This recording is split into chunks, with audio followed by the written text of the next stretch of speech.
Síganos en nuestras redes sociales. En Twitter, @telediarios.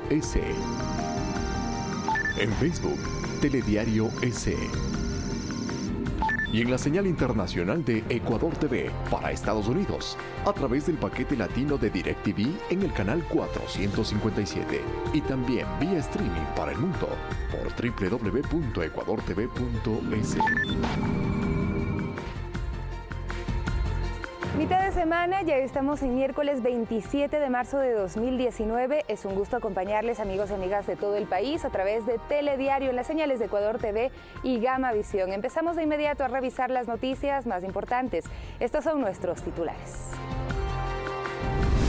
Se inició la transición en el municipio de Quito con la primera reunión entre el actual alcalde de Quito, Mauricio Rodas, y su sucesor, el alcalde electo, Jorge Yunda. El virtual burgomaestre de Quito hizo un llamado a los exalcaldes de la ciudad para conformar un consejo consultivo. Y se incrementan las zonas afectadas en el país a causa de la fuerte temporada invernal. Ante la emergencia, el presidente Lenín Moreno designó al vicepresidente Otto Sonnenholzner como delegado permanente para presidir el Comité del Servicio Nacional de Gestión de Riesgos y Emergencias.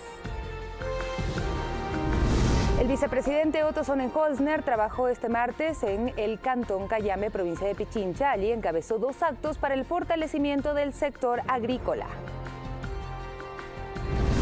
En lo internacional, Tomás Solís Valencia, alias Guadaña, fue neutralizado en un operativo realizado en Colombia. El presidente Iván Duque confirmó la noticia en redes sociales.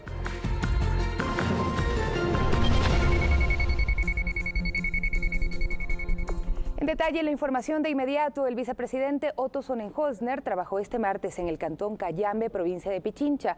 Allí encabezó 2 actos para el fortalecimiento del agro. Ellos estarán encargados de sembrar y cosechar cebada malteada. Cervecería Nacional les proporcionará semillas para que comiencen esta tarea. La idea es que los agricultores de la comunidad La Chimba de la parroquia Olmedo en Cayambe, Pichincha, aporten en la producción total de 3 toneladas por hectárea al año de cebada. La compañía cervecera les comprará el producto para evitar así la importación de esta gramínea desde Argentina. Prácticamente es muy poco lo que trabajamos es muy poco con cebada nacional y estamos comenzando justamente para conseguir hacer que la cebada nacional sea fuerte para producir aquí y también a nivel internacional. El vicepresidente Otto Sonnenholzner participó en la suscripción simbólica de los contratos que incorpora el acompañamiento técnico a los agricultores, una póliza de seguro agrícola y capacitación constante. Pero esto lo que muestra es que cuando trabajamos coordinados, sector privado, comunidades y gobierno, podemos lograr cosas importantes, podemos lograr el desarrollo, la generación de empleo productivo que todos queremos. Este programa llamado Siembra Cebada se aplica inicialmente en Pichincha, Cotopaxi y Chimborazo. Es que esto es un proyecto que empezó con investigación y que en el mundo pues es un cultivo ancestral donde hay mucha investigación y que ya aterrizó aquí en el Ecuador y con una variedad adecuada en diferentes climas, inclusive ya se está probando en las zonas costeras. Y nuestro trabajo se verá reflejado cuando todos compremos cerveza ecuatoriana producida 100% cebada ecuatoriana. Horas más tarde, el segundo mandatario intervino en el acto de entrega de créditos por $11.2 millones para 1.700 unidades productivas de Cayambe. Nuestra visión es producir, industrializar y comercializar. Estos créditos fueron gestionados por Ban Ecuador en montos que van desde los $2.000 hasta $20.000, todos destinados al fortalecimiento del sector agropecuario en este cantón pichinchano. Javier Ceballos, Telediario. Y más de 1.300 trabajadores de la empresa pública de transporte de pasajeros de Quito se beneficiaron con la firma de un contrato colectivo. Entre varios puntos se prevé un incremento en su salario. Tras 2 años de reuniones y negociaciones, este martes se concretó la suscripción de un contrato colectivo entre la empresa pública de transporte de pasajeros de Quito y el Comité de Trabajadores. Son 1.360 los trabajadores que tendrán varios beneficios. El uno, mejorar las condiciones de trabajo. Algo se ha mejorado, falta mucho por hacer.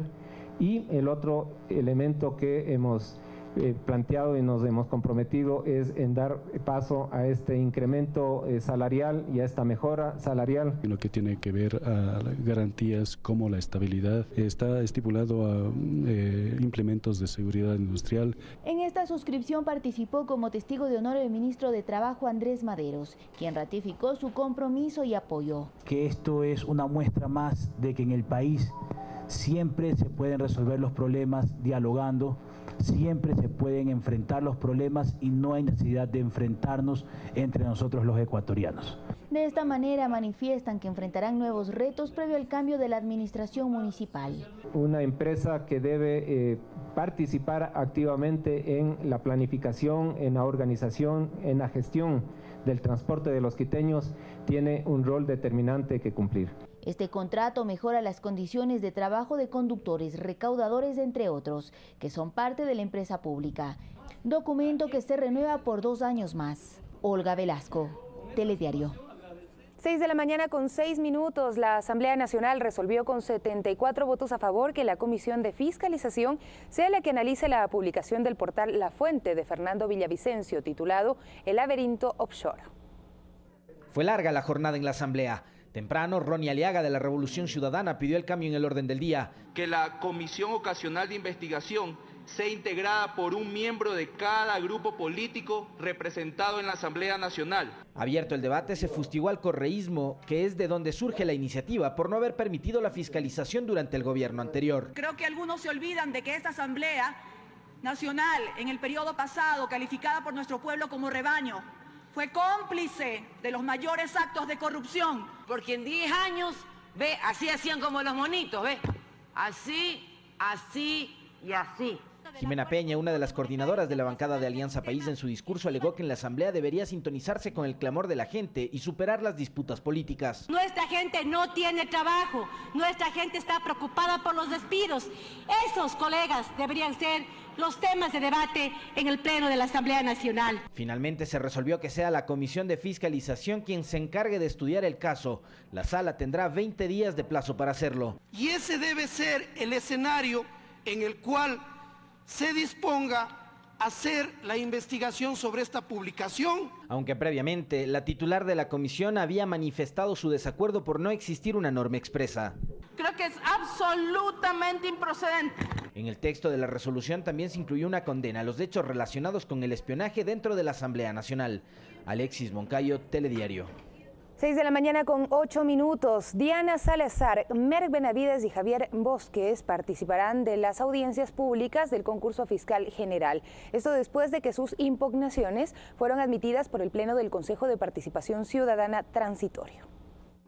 El informe de la Comisión Técnica fue aprobado parcialmente. Los consejeros desecharon una impugnación en contra de Merck Benavides e incorporaron una que fue presentada a Diana Salazar. Así, será la fase final del concurso que selecciona al fiscal general. Del ciudadano Jorge Rodrigo Ortiz Barriga, del señor Diego Fernando Chimbo Villacorte en contra del postulante Merck Milko Benavides Benalcázar. La impugnación ciudadana presentada por el señor José Vicente Regato Cordero en contra de la postulante Lady Diana Salazar Méndez. Y de la ciudadana Verónica del Carmen Larrea Vázquez en contra del postulante Javier Viterbo Bosque Villena. Las audiencias darán inicio el próximo 29 de marzo a las 10 horas. Impugnantes e impugnados deberán acudir a exponer sus argumentos de cargo y descargo, para lo cual tendrá cada uno 20 minutos, así como la posibilidad de una réplica. La sesión plenaria de este martes fue presidida por Eduardo Mendoza, pues Julio César Trujillo se abstuvo de participar y votar en esta etapa debido a las quejas presentadas precisamente por 2 de los finalistas, quienes eran parte de las audiencias de impugnación ciudadana. Y la decisión la tomarán sin mi votación. En esta sesión también los consejeros se pronunciaron en torno al proceso electoral del pasado domingo, donde se escogió a quienes los reemplazarán en el organismo. Y espero que les vaya muy bien.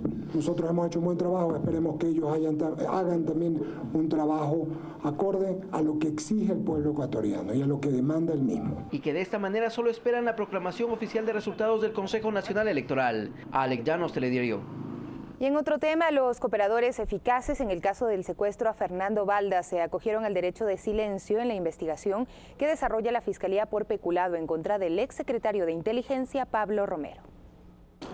Este martes fueron trasladados a la Fiscalía General a rendir su versión libre y voluntaria Diana Falcón y Raúl Chicaiza, ex agentes de inteligencia, como parte de la indagación previa que se desarrolla en contra del ex titular de la CNI, Pablo Romero Quesada, y del expresidente Rafael Correa. Sin embargo, la diligencia no se desarrolló puesto que se acogieron al derecho al silencio. Porque no podemos auspiciar una ilegalidad y peor aún una persecución, porque en este momento sí estamos frente a un peculado en donde se ha iniciado por denuncia y no existe un pronunciamiento de la Contraloría General del Estado. No hay elementos en contra de Pablo Romero. Indagación que se origina tras la denuncia del activista político Fernando Balda. La Fiscalía investiga el uso de recursos públicos que habría existido en la Secretaría Nacional de Inteligencia para el secuestro de Balda en Colombia en 2012.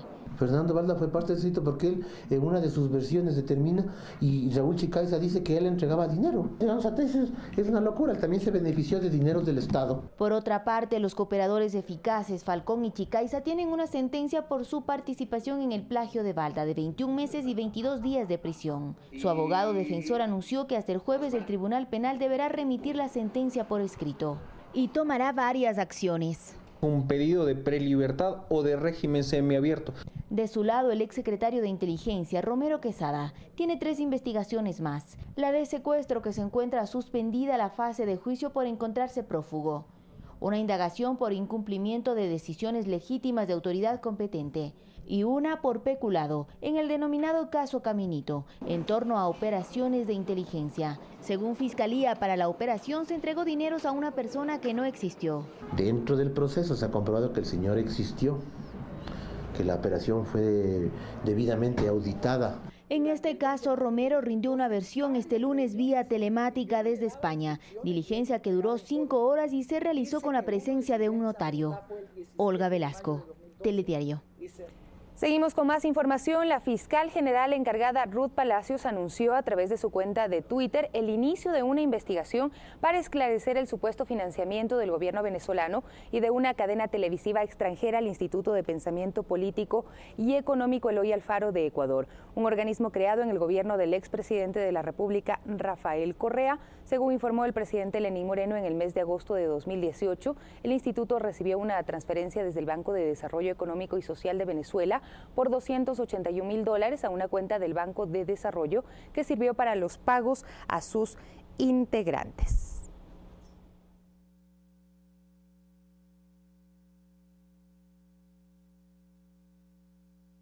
6 de la mañana con 12 minutos y sobre el mismo tema también la Secretaría Nacional de Comunicación envía el siguiente anuncio. El secretario anticorrupción Iván Granda presentará este miércoles 27 de marzo a las 9 horas ante la Fiscalía General del Estado la denuncia sobre los fondos que recibió el expresidente Rafael Correa a través del Instituto de Pensamiento Político y Económico Eloy Alfaro por parte del régimen venezolano de Nicolás Maduro con el propósito de desestabilizar la democracia. El presidente de la República, Lenín Moreno, reveló el 22 de marzo en Santiago de Chile durante el Encuentro de Presidentes de América del Sur 2019 que existen intentos desestabilizadores liderados por los exmandatarios de Ecuador y Venezuela que involucran el manejo de recursos públicos para financiar acciones en contra del régimen democrático ecuatoriano y de la región. Moreno aseguró que en agosto de 2018 el Banco de Desarrollo Económico y Social de Venezuela, Bandes, transfirió $281.000 al Instituto de Pensamiento Político y Económico Eloy Alfaro para alimentar cuentas personales de exfuncionarios. Este instituto hizo transferencias a cuentas de Rafael Correa por un total de $96.200 y a sus ex colaboradores entre $34.000 y $6.000. Los presidentes de Argentina, Brasil, Chile, Colombia, Paraguay y Perú tomaron nota de la denuncia ecuatoriana y por sus implicaciones para la democracia e integración regional dispusieron a sus cancilleres examinar el caso y tratarlo en una próxima reunión del foro. Esto es lo que se da a conocer desde la Secretaría de Comunicación acerca de esta denuncia que realizará el día de hoy el secretario anticorrupción del Ejecutivo, Iván Granda, que presentará ante la Fiscalía esta denuncia. 6 de la mañana con 14 minutos, tenemos más información. Periodistas de distintos medios de comunicación en Guayaquil realizaron un plantón para recordar a sus 3 colegas de Diario El Comercio tras un año de su secuestro y asesinato en la frontera norte. Con velas, pancartas y oraciones, comunicadores de distintos medios formaron un plantón en la Plaza San Francisco en Guayaquil para recordar a Paul Rivas, Efraín Segarra y Javier Ortega, los 3 miembros del equipo periodístico de Diario El Comercio, que hace un año fueron secuestrados y posteriormente asesinados en la frontera norte. Los colegas presentes en el plantón pidieron que se esclarezcan los hechos, pues hay muchas dudas. Sí, estamos presentes recordando un año de la partida de los compañeros que murieron un día como hoy en la frontera norte, tratándole de hacer justicia a su recuerdo, ¿no? Nosotros acá en Guayaquil vamos a hacer algunas otras acciones. Hay el lanzamiento de una importante investigación periodística, un libro que hacia el 13 de abril vamos a hacer público acá en Guayaquil, y otras actividades. El equipo periodístico de Diario El Comercio fue secuestrado y asesinado por miembros del grupo terrorista Oliver Sinisterra, liderado por alias Guacho. Periodistas, representantes de derechos humanos y ciudadanía en general, indicó que seguirán en las calles para recordar lo que sucedió y no quede en la impunidad. Luis Alfredo Zúñiga, Telediario. 6 de la mañana con 16 minutos. Los habitantes de Salitre y Daule, en la provincia del Guayas, también sufren los estragos del invierno. La crecida de varios ríos causó inundaciones en los sectores urbano y rural de ambos cantones. La escuela Juan León Mera en el recinto Los Sauces en el cantón Salitre amaneció anegada, mientras maestros retiraban los enseres para evitar que se dañen. En los exteriores, los padres de familia crearon con sacos de arena un muro de contención con sus propios recursos. En otro sector, doña Gladys León, quien vive en el recinto Candilejo, para salir a la ciudad debe movilizarse en canoa y emprender un viaje de 1 hora. Tenemos tiempo así pasando en canoita porque está toda el agua, la casa en el agua. Pasaje $2 quieren cobrar, $1.50, $1, un pedacito y hasta $2 quieren cobrar. Un pedazo en canoa. La vía que comunica con gran parte de la zona rural está inhabilitada. Los carros se quedan dañados y el único acceso en carretera se puede hacer en camión. Sacando personal, por venirme a ganar $20, $30. Se me mete agua en el motor, pierdo 200, 300. No pueden, los carros pequeños no pueden pasar porque esto nunca ha arreglado. Héctor Peña vive en el sector de Santa Rosa desde hace 30 años. Para él, este ha sido el invierno más fuerte de todas las épocas. No hay el agua, pero este año que lo veo que estamos llegando al agua aquí. Adentro ya está casi tocando el agua. Estamos hondo, a pique, mi casa está barriendo con bomba. Las cosechas se han perdido y por ahora se dedican a la distribución de pan de casa en casa. Tenemos unos arroz en la bodega y no se nos ha perdido. Ahorita que no tenemos nadie, no tiene trabajo. Nadie. Estamos por ahí, antes yo por ahí vendo mi pancito, todo eso es lo que me ayuda a mí. Solo un trabajo, pues. Sí, de vender pan nomás, nada más. Y ahorita tenemos que andar con el agua aquí. Las afectaciones no solo se registran en el sector agrícola, el ganado también está bajo el agua. Esta vaca intenta salir del fango, mientras la falta de pasto evidencia la desnutrición de los animales. Y si este es el panorama en el sector rural, en el área urbana la situación es similar. La fuerza del río Vinces y sus afluentes han llegado hasta el malecón de Salitre. Esta bomba de agua trabaja día y noche para evitar que el agua llegue hasta las casas. A 3 cuadritas hay como 3 bombas.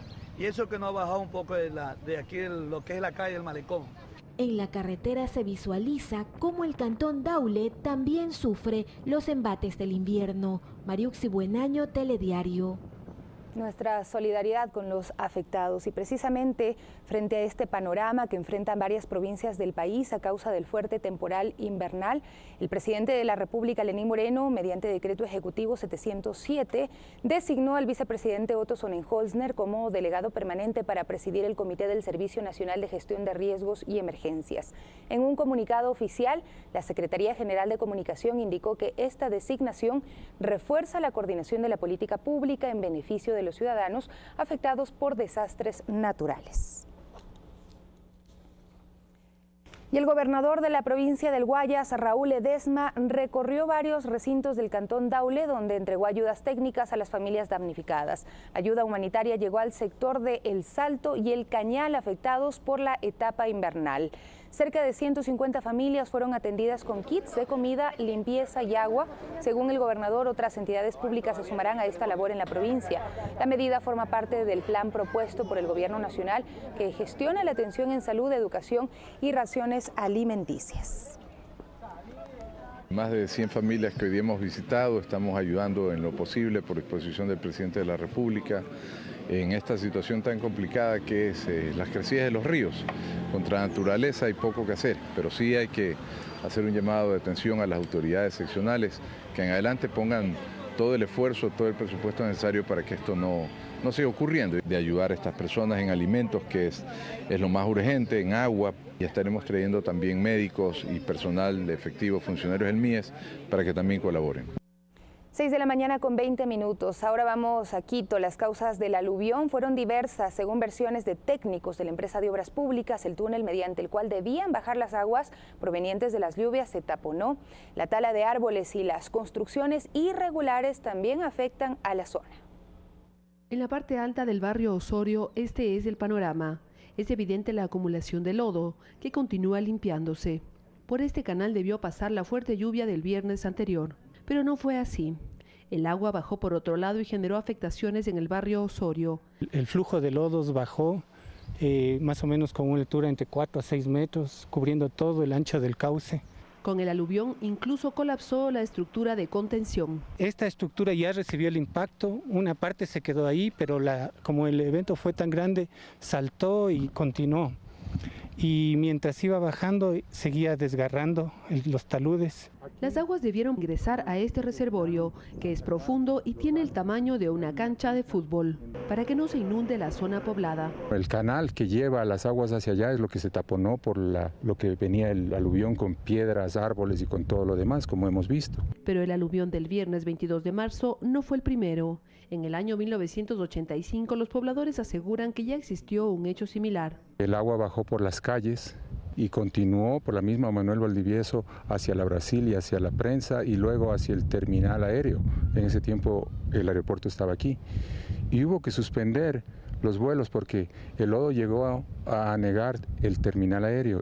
Los habitantes del sector piden soluciones y una limpieza constante. Sabemos que la solución que se dio es algo temporal, pero sí pedimos que se haga una revisión y un estudio adecuado para que no vuelva a suceder esto. Estos terrenos muestran que árboles fueron talados. Cerca existen viviendas irregulares construidas con materiales como madera. Más arriba, a casi 3.100 metros en el Pichincha, se evidencia la fuerza del aluvión. Árboles arrancados de sus raíces y acumulación de lodo. Con imágenes de Javier Salazar, Verónica Rivadeneira, Telediario.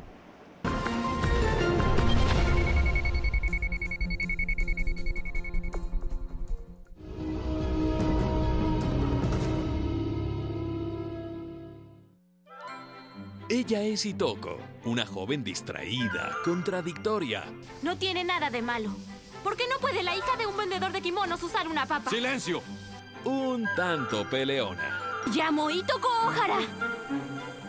Y él es mi amigo. Se creen tan valientes. Pero también muy tierna y soñadora. No puedo esperar a mañana. Mírenme.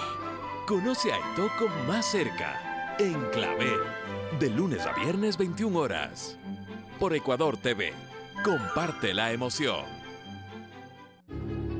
La demanda para vivir en las grandes metrópolis aumenta y las ciudades verticales son el resultado de esta necesidad. En el 2011 la población humana ya había alcanzado los 7.000 millones. El panorama mundial está cambiando. Como especie, debemos tratar de prosperar viviendo entre millones. Planeta Peligro. Todos los domingos a las 21 horas. Por Ecuador TV. Comparte la emoción.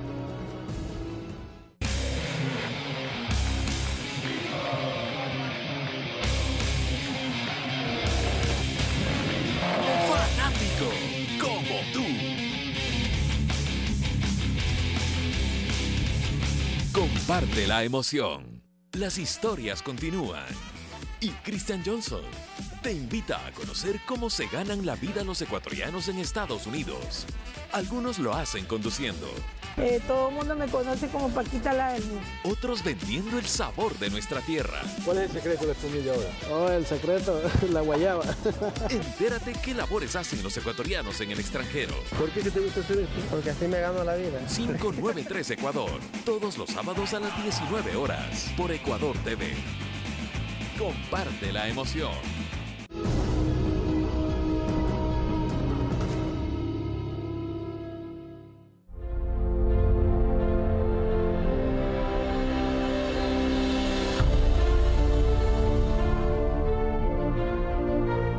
De la mañana con 25 minutos, continuamos en Telediario con más noticias. El actual alcalde de Quito, Mauricio Rodas, se reunió con su sucesor, el alcalde electo Jorge Yunda, para iniciar el proceso de transición en el cargo.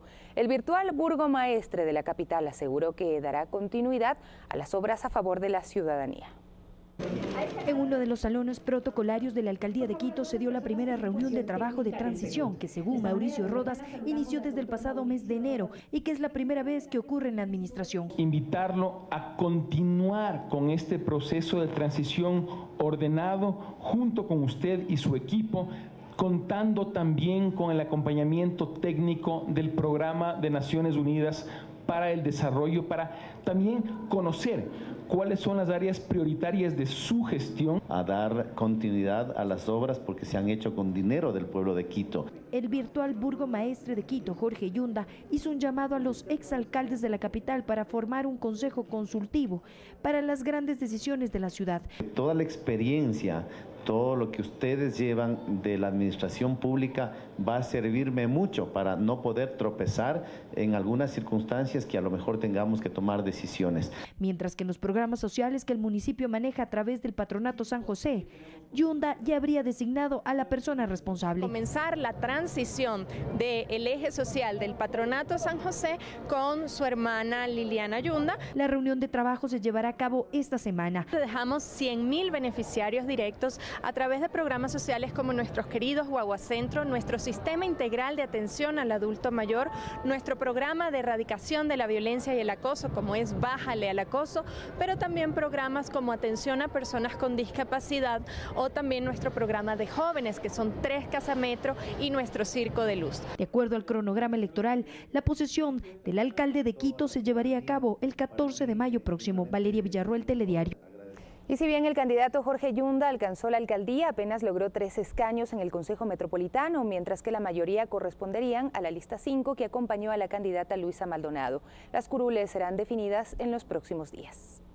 21 concejales integrarán el Consejo Metropolitano de Quito, según los resultados proporcionados por el Consejo Nacional Electoral, y tras la aplicación del método de Hond, quedaría conformado de la siguiente manera. La lista 5, por la cual participó la candidata Luisa Maldonado, obtendría 9 escaños. Estos son para Orlando Núñez, Blanca Paucar, Luis Reina Chamorro, Soledad Benítez Burgos, Héctor Cueva, Juan Carlos Fiallo Cobos, Gisela Chalá Reynoso, Brit Catherine Vaca Chicaiza y Luis Robles. Las otras listas obtuvieron entre 2 y 4 concejales.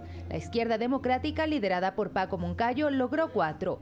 Bernardo Abad, Andrea Hidalgo Maldonado, Analía Ledesma, Mario Granda, mientras que el Movimiento Concertación, que apadrinó al candidato a alcalde César Montúfar, obtuvo 3 puestos en el Consejo: Fernando Morales Enríquez, Juan Manuel Carrión y Omar Ceballos. El Movimiento Creo contaría con 2 representantes, Eduardo del Pozo y Luz Elena Coloma, y el alcalde electo de la capital, Jorge Yunda, apenas contaría con 3 concejales que apoyarían directamente su gestión. Estos son Marco Collaguazo, René Bedón Garzón y Santiago Guarderas. Esto significa un escenario complejo para el nuevo burgomaestre, pues para la aprobación de ordenanzas, normativas y resoluciones en el Consejo se debe contar con al menos 11 de los votos. Sofía Montoya, Telediario. Y el escrutinio finalizó en diferentes cantones de la provincia del Guayas, mientras que en otros el proceso tiene más del 95% de avance. Le presentamos los resultados preliminares en la siguiente nota. En Guayas, el mapa electoral está casi definido. En esta provincia existen 25 cantones, de los cuales el Partido Social Cristiano, Madera de Guerrero y aliados obtuvo 16 alcaldías. En Juján, por ejemplo, obtuvo la alcaldía Ángel Herrera, mientras que en Balao la obtuvo Jonathan Molina. En Balsar, el ganador hasta el momento es Alex Octavio Zambrano. En Colimes, Norma Ordóñez Murillo. En el cantón Coronel Marcelino Maridueñas, Pedro Orellana. En Daule, Wilson Cañizares. En el cantón Durán, Dalton Rafael Narváez se hace con la alcaldía. En Guayaquil, Cintia Viteri lidera las votaciones, mientras que en Lomas de Sargentillo lo hace Elvis Espinosa. En Milagro, con el 100% de los votos escrutados, José Francisco Azán obtiene la alcaldía. En Naranjito lo hace Cristian Boris Suárez, mientras que en Pedro Carbo, Javier Martino Gómez. En el cantón San Borondón, Juan José Yunes. En Santa Lucía, Edson Alvarado. Mientras que en Simón Bolívar, con el 100% de los votos escrutados, lo obtiene Jorge Vera. Y en Yaguachi, Clever Javier Falcón. Luego le sigue el movimiento Creo, que obtiene 3 alcaldías. Centro Democrático y Aliados se hace con 2 alcaldías en Guayas. Otros 4 partidos políticos obtuvieron una alcaldía. Para el sociólogo Mario Hunda, estas elecciones significaron una reconfiguración en el mapa político del país. La consolidación del Partido Social Cristiano, que recupera la provincia del Guayas, mantiene la ciudad de Guayaquil, se expande sobre el conjunto de la costa ecuatoriana, aunque sufre un parón, una derrota fuerte en la provincia del Oro. La prefectura del Guayas también la gana el movimiento Madera de Guerrero con Carlos Luis Morales, obteniendo el 47.90% de los votos. Con los resultados obtenidos, asambleístas socialcristianos ya piensan en las elecciones presidenciales del 2021. Y puede ser un elemento adicional a que Jaime Nebot, que es el hombre más preparado para gobernar este país, pueda tomar las riendas, que el pueblo sepa que es un modelo probado y que vamos a llevarlo al resto del Ecuador. Luis Alfredo Zúñiga, Telediario. 6 de la mañana con 31 minutos y el escrutinio de actas en los cantones Alfredo Vaquerizo Moreno, Juján y Daule finalizó. Se espera que en máximo 48 horas el Consejo Nacional Electoral resuelva el caso del candidato fallecido de la parroquia Progreso. Tras la resolución de la Junta Electoral del Guayas de dar paso al escrutinio de actas en el cantón Alfredo Vaquerizo Moreno, Juján, la mañana de este martes se finalizó con el conteo. Los resultados evidentemente dependen de que el sistema haga las respectivas validaciones de actas, porque se exige, de acuerdo a la ley, exactamente el mismo procedimiento de escaneo y exactamente el mismo procedimiento de verificación de datos a través del sistema informático. El escrutinio se realizó desde las 23 horas de este lunes, para lo cual se instalaron 105 mesas. A la par, esa misma noche en Juján se presentaron desmanes por ciudadanos que rechazaron la decisión de no repetir las elecciones en el cantón, tras suspenderse por los altercados del domingo. Sin embargo, esto no comprometió la integridad y custodia de las actas. El día de ayer abrimos la bodega especial que se designó para Daule y Juján, que tenía candados puestos por las Fuerzas Armadas, las abrimos públicamente y al abrirlas todos pudieron constatar que estaba completo los paquetes electorales. El conteo del recinto Ecuador Amazónico del Cantón Daule también finalizó la mañana de este martes. Ahora los movimientos políticos podrán presentar sus reclamos en caso de existir. En otro tema, el CNE en Guayas aún estudia los procesos legales a seguir en torno al candidato Juan Alfredo Gonzabay en la parroquia Progreso, que lidera las votaciones, pese a que falleció en enero. ¿Cuándo se podremos esperar una resolución en cuanto a cómo proceder en torno al candidato de Progreso? Yo creo que este tema no pasará de unas 48 horas. Luis Alfredo Zúñiga, Telediario. Y precisamente el candidato que obtuvo el mayor número de votos y que debió encabezar la Junta Parroquial de Juan Gómez Rendón, conocida como El Progreso en Guayaquil, falleció hace 2 meses. ¿Cómo procederá el Consejo Nacional Electoral en este caso? Se lo contamos en la siguiente nota. Juan Alfredo Gonzabay Cayetano falleció el pasado 13 de enero por un paro cardíaco. Se había postulado para la Junta Parroquial de Juan Gómez Rendón, conocida como Progreso, localizada en el kilómetro 66 de la carretera Guayaquil-Santa Elena. Su nombre y su foto aparecieron en la papeleta del domingo 24 de marzo. Si ya estaba calificado y el proceso en marcha, ya las candidaturas son irrenunciables, no hay cómo cambiar. Las explicaciones que estamos dando nosotros son en base al comentario general, porque para nosotros no tenemos ninguna denuncia o ninguna documentación clara. Gonzabay obtuvo 1.731 votos válidos. Al ser el candidato más opcionado por el Partido Social Cristiano Madera de Guerrero en las urnas, se hubiera convertido en el presidente de la Junta Parroquial. Suplente de ese candidato, el candidato suplente, asume o se principaliza y por ende recibe los votos correspondientes que el candidato fallecido los recibió. La asignación de escaños para los 5 integrantes de la Junta Parroquial es a través del método de Home. La parroquia rural de Guayaquil, de Juan Gómez Rendón o Progreso, tiene 11.000 habitantes. Valeria Villarroel, Telediario. 6 de la mañana con 36 minutos. Limitar las competencias del Consejo de Participación Ciudadana y trasladar las facultades de designación de autoridades de control a la Asamblea son las propuestas que presentó el bloque de Suma como parte de una reforma parcial a la Constitución.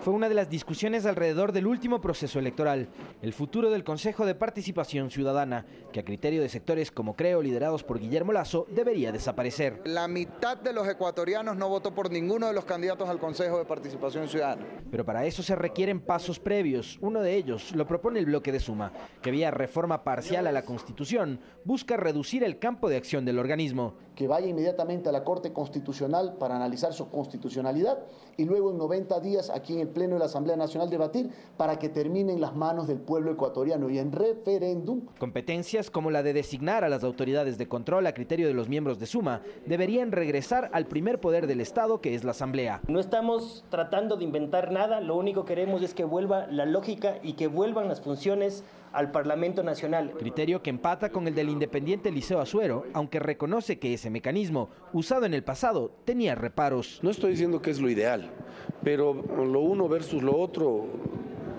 es indiscutible que hay que quedarse con lo que tenemos. Existe otra propuesta presentada días atrás por la presidenta Cabezas.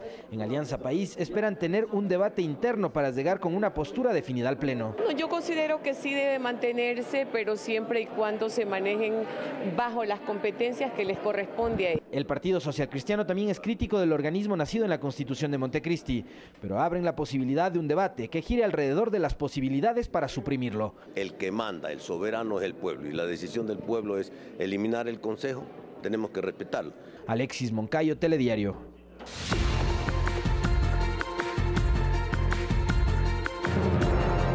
Es momento de revisar las noticias del mundo. Tomás Solís Valencia, alias Guadaña, fue neutralizado en un operativo realizado en Colombia. El presidente Iván Duque confirmó la noticia en redes sociales. En operativo de la Fuerza Pública en Tumaco fue neutralizado Tomás Solís Valencia, alias Guadaña, integrante de las disidencias de las FARC, ex lugarteniente de alias Guacho y autor de ataques en Colombia y Ecuador. Alias Guadaña era explosivista y coordinador de acciones terroristas del bloque Oliver Sinisterra de las disidencias de las FARC. Felicitaciones a nuestros hombres y mujeres de la Fuerza Pública por este importante resultado contra el crimen. Con estos mensajes publicados en la red social Twitter, el presidente colombiano Iván Duque confirmó la neutralización de Tomás Solís Valencia, conocido como Guadaña. Este era el encargado de las acciones terroristas contra la Fuerza Pública en la zona rural de Tumaco y en Ecuador. Entre otros atentados, fue el responsable de minar una zona de Nariño. A raíz de esta acción terrorista, un policía colombiano perdió la vida y otros 11 resultaron heridos cuando adelantaban actividades de erradicación de cultivos ilícitos. Además, a alias Guadaña se le atribuye la activación de un carro bomba el 27 de enero de 2018 contra la estación de policía de San Lorenzo en Esmeraldas, Ecuador. El hecho dejó 28 personas heridas y daños en infraestructura. Fernanda Vera, Telediario. Ustedes, gracias también por acompañarnos a partir de este momento en Primera Impresión. Hoy estarán con nosotros Cristina Reyes, asambleísta nacional por el Partido Social Cristiano. Seguimos analizando los resultados electorales y esta vez los del Partido Social Cristiano, con nuestra invitada, junto con otros temas de la actualidad política. Juan Zapata, candidato a prefecto de Pichincha, también será nuestro invitado. Los términos de su reclamo ante el Consejo Nacional Electoral luego del resultado adverso en la elección para la prefectura de esta provincia. Las pruebas de su demanda ante la autoridad electoral. Y finalmente Jorge Mora, analista político, profesor investigador de la Pontificia Universidad Católica del Ecuador. Las razones del comportamiento del electorado el pasado domingo, ¿qué mueve a los electores? ¿Y qué escapa de la estrategia, del entendimiento de los partidos políticos y de los candidatos? ¿Están estos desconectados de las verdaderas preocupaciones e intereses de muchos ciudadanos? Una evaluación necesaria detrás de unos comicios con un inusualmente elevado número de candidatos. Temas y personajes de esta mañana en Primera Impresión. Buenos días.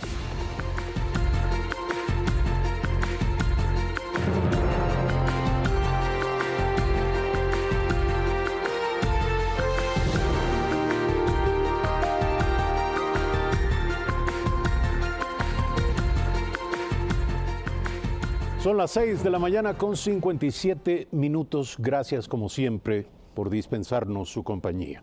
Diario El Telégrafo en esta mañana nos trae noticias importantes.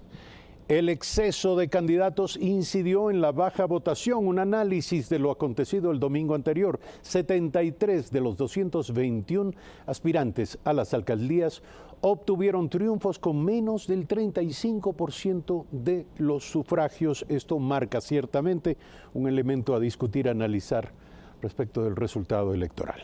Además, el nuevo alcalde de Quito convoca a sus antecesores. Jorge Yunda dijo que se asesorará con exalcaldes. Ha invitado a los exalcaldes de la ciudad a conformar un equipo asesor de quien dirigirá de hoy en adelante el gobierno de la ciudad. Y finalmente, embajador de Guaidó entregó sus credenciales. El presidente de la República recibió las cartas de este embajador reconocido a nombre del presidente de Venezuela, Juan Guaidó, con las de otros 10 diplomáticos.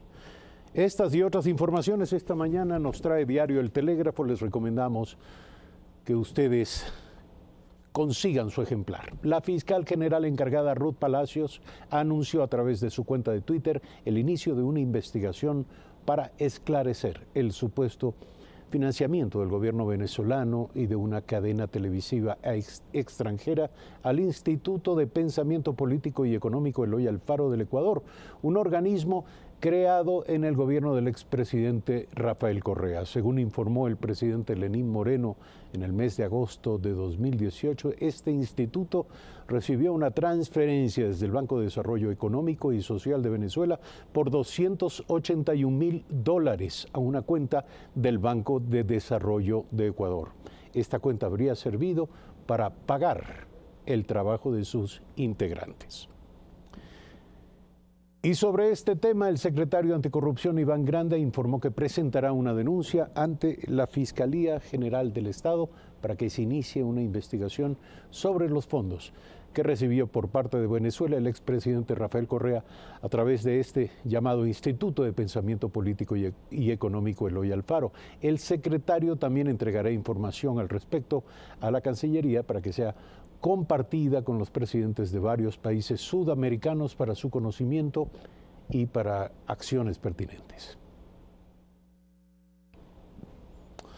Y bien, esta mañana está con nosotros nuestra primera invitada, Cristina Reyes, asambleísta nacional por el Partido Social Cristiano. Bienvenida, gracias por estar aquí. Permítanos hacer una introducción a este diálogo. El Partido Social Cristiano se consolida nuevamente como una de las principales fuerzas políticas del país luego de los resultados de la elección del domingo. Se prevé que alcance medio centenar de alcaldías, entre esas la de Guayaquil. Uno de los ganadores de la elección de este domingo 24 de marzo es sin duda el Partido Social Cristiano, que obtuvo preliminarmente 8 de las 23 prefecturas del país. Hasta el momento la tendencia confirma victorias en las provincias de Esmeraldas, Imbabura, Los Ríos, Guayas, Santa Elena, Bolívar, Cañar y Pastaza. Sin embargo, el que podría ser considerado el principal motivo de celebración para esta organización política es haber alcanzado nuevamente la alcaldía de Guayaquil con Cynthia Viteri por todo lo que representa económica y políticamente la ciudad. En el mismo punto geográfico, la prefectura del Guayas. El alcalde saliente Jaime Nebot, en una carta que hizo pública a través de la red social Twitter, aseveró que el mensaje del partido fue privilegiar la ideología de la prosperidad de los ecuatorianos por sobre las ideologías y partidos individuales. Además, mencionó que se obtuvo 50 alcaldías, aunque reconoció que 5 aún no son oficiales, lo que significa la más alta votación del país. A diferencia del PSC, Creo, organización política que disputaba espacios en la misma línea ideológica, puede ser catalogada como una de las perdedoras. Apenas pudiera alcanzar en Guayas 3 alcaldías. Néstor Aguilera, Telediario. Cristina Reyes, lo habíamos dicho, nuestra invitada esta mañana. Buen día, gracias por estar aquí. Un balance preliminar sobre lo acontecido, más allá del optimismo, las declaraciones, digamos, que caben después de un resultado como este. ¿Qué ha pasado en el Partido Social Cristiano? ¿Se consolida como una fuerza básicamente de dominio, de predominio regional en la costa ecuatoriana? Adelante, buen día. Eduardo, buenos días a los ecuatorianos que nos están escuchando, con mucho agradecimiento y con mucho compromiso por este triunfo electoral. Yo diría que nos convierte a las 6 y aliados en la primera fuerza política del país. Comparto las palabras del alcalde Jaime Nebot. Son cerca de 7 prefecturas, cerca de 50 alcaldías y peleando algunas. Y también si uno suma el consolidado de votos, tanto en las provincias, las provincias del Ecuador que se obtuvo el triunfo, como los candidatos que no llegaron, pero llegaron a posiciones interesantes, en esa suma de votos nos convierte en la primera fuerza política del país. Y lo que sigue, por supuesto, es lo que ha caracterizado a un modelo de gestión, de progreso, de bienestar, que pondera el desarrollo social de los ecuatorianos, es que estos compromisos se vuelvan realidad. Y en eso vamos a trabajar pues fuertemente. ¿Usted diría que esto ha terminado de dirimir la disputa del liderazgo de la derecha ecuatoriana que mantenía con el partido Creo? Es que yo no considero que tengamos que cerrar estas elecciones en aquella entelequia de izquierdas o de derechas. Los ciudadanos ecuatorianos no lo hacen en función a ideologías que en muchos casos están caducas, si uno se los pone a analizar detenidamente. La gente vota por sí misma, la gente vota porque quiere un mejor futuro para su familia, para su comunidad, porque encuentra en ese líder político o en ese partido político compromiso, respaldo, porque encuentra una posibilidad de mejorar. Y eso luego se transfiere en la confianza o el respaldo que lo dan los ciudadanos a través de las urnas, en esa expresión democrática que son las elecciones en el Ecuador. Ciertamente, podríamos discutir la verdadera vigencia de estas categorías, izquierda, derecha, pero más allá de eso había una disputa cerrada con el partido Creo. No se definía con mucha claridad cuál era la fuerza que iba a predominar, sobre todo en la provincia del Guayas, y esto parece haber revelado, haber zanjado, digamos, esta disputa con claro, digamos, un balance claro a favor del Partido Social Cristiano. Yo difiero aquello de la disputa. Nosotros no hemos estado disputando con nadie. La presentación de todos los candidatos de las 6 ha sido en función de propuestas, de cómo mejorar la calidad de la vida de la gente, en las competencias tanto de la prefectura como de los municipios, incluso yendo un poco más, porque el modelo de Guayaquil ha privilegiado gran parte de su presupuesto, por ejemplo, y por eso la expresión es mayoritaria, el 56%. ¿Cuál puede ser la disputa con tan solo el candidato que nos seguía llega al 30%? Por cierto, un electorado importante, yo no lo menosprecio, y del partido que usted menciona tan solo el 2.36%. No podría haber una disputa allí. Más bien aquí ha preponderado las propuestas. Como yo le decía, en el caso de Guayaquil se ha privilegiado también gran parte del presupuesto, que es en inversión social, en temas de educación, en temas de tecnología, de salud con la construcción de clínicas móviles, y hoy también la propuesta de Guayaquil con un problema latente como lo son las adicciones, pues como se han disparado las cifras de las drogas, sobre todo en la provincia del Guayas, en la costa ecuatoriana, pues también el modelo de Guayaquil va a privilegiar esto, atender esa circunstancia que preocupa a las familias ecuatorianas. ¿Confirma esto que el Partido Social Cristiano y su líder Jaime Nebot van en la dirección de disputar la presidencia de la República? Creo que la aspiración de una organización política, más allá también de obtener estos resultados importantes, insisto, que nos llenan de alegría y también de compromiso en todo el país, las 6 y sus aliados, es por supuesto también aspirar a la presidencia de la República, a dirigir un país a través de postulados y principios claros, de una oferta, de una propuesta de integración y una mirada en desarrollo económico y en estas áreas. Ahora, ya hay una voluntad confirmada de parte de Jaime Nebot de hacerlo. El alcalde Jaime Nebot considero que es la persona más preparada para dirigir al Ecuador. Una persona aprobada, usted, pero lo considera él. Una persona con experiencia. Él sabe, por supuesto, su valía, pero yo si tomo en medio de la algarabía, de los aplausos, por supuesto, es bonito también celebrar en cierto momento los triunfos obtenidos, aunque con prudencia. Él ha tenido mucha prudencia también, aunque él sabe que es una persona preparada, con un liderazgo que se ha reflejado y irradiado a nivel nacional, y por eso es que él ha comprometido también que toda la experiencia y todo lo que ha desarrollado en la ciudad de Guayaquil lo va a replicar en otras ciudades y en otras prefecturas que así lo consideren en estos años en los que también se va a encargar de esta gran fiesta del Bicentenario de Guayaquil. Y sí, yo considero que él es nuestra principal apuesta para la presidencia de la República, pero él con tanta prudencia ha dicho que él mismo tiene también que en una mirada introspectiva convencerse de que no es solo llegar a una meta, sino estar completamente seguro de que se va a transformar para bien la vida de la gente. Y yo celebro analizando el resultado electoral, si me permite, al margen de cualquier apasionamiento, hay una victoria clara en la costa ecuatoriana y en importantes provincias costeñas, Esmeralda, Guayas, Los Ríos, Santa Elena. Pero en la sierra ecuatoriana, solamente en Bolívar y Cañar, sigue siendo el Partido Social Cristiano una fuerza fundamentalmente de la costa ecuatoriana, no termina de penetrar en la sierra como para pensar que tiene posibilidades ciertas de disputar la presidencia de la República, su candidato. Pues es un trabajo que hay que continuar. Por supuesto que ahora vendrá también un análisis de qué ocurrió en algunas provincias en las que hubo cuadros muy importantes, con liderazgos muy importantes, y hay que continuar trabajando. Al final del día la expresión de los ecuatorianos es respetable, pero varía también en las siguientes elecciones. Y para nosotros es muy importante también, vea Eduardo, y considero que Bolívar, Cañar, también en Pastaza con nuestros aliados, son expresiones importantes, diversas. Esa hegemonía absoluta de cierto partido que haciendo trampas, utilizando recursos públicos, se llevaba adelante como se iba con todo, se acabó. El ecuatoriano va reflexionando de quién realmente llega con una propuesta de servirle, de cambiar la vida de los ciudadanos, y eso se ha expresado ahora. Entonces es un trabajo continuo. Le quiero preguntar como asambleísta nacional si el resultado electoral va a determinar algún cambio, va a haber algún giro en el comportamiento del bloque social cristiano en la Asamblea Nacional en esta segunda mitad del gobierno del presidente Lenín Moreno.